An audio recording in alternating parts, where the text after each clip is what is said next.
Hello friends, I would like to tell you मैं अभी Riyadh में हूँ, सऊदी में हूँ और मैं बिज़नेस पर्पज़ के लिए आई थी। ये जनाब है पाकिस्तान से। मैं इनकी टैक्सी से कल ट्रैवल कर रही थी परसों और मैं अपना वॉलेट भूल गई थी जिसमें पासपोर्ट था मेरा और मेरे बेटे का, दोनों का। ये जनाब आज आए हैं, मुझे अपना पासपोर्ट, मेरा पर्स जैसे भी था, जिस कंडीशन में था, आज लौटा के गए हैं। और मेरे पर्स में तकरीबन 50,000 रुपये थे, डॉलर्स, रियाल और रुपीस में। वो भी ऐसे इंटेक्ट हैं, 8 से 10 कार्ड्स थे, वो भी ऐसे ही हैं। और जो हमारी सोच है पाकिस्तानी है या मुस्लिम है, वो सोच सिर्फ हमारे अंदर भरी जाती है, ऐसा है नहीं। He is a Pakistani, he is a Muslim. मैं एक हिंदू हूँ, उनको पता है, पासपोर्ट से पता था। उन्होंने मुझे ढूंढा है और मुझे लौटा है।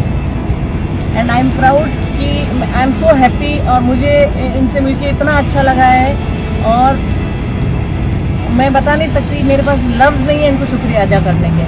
Thank you.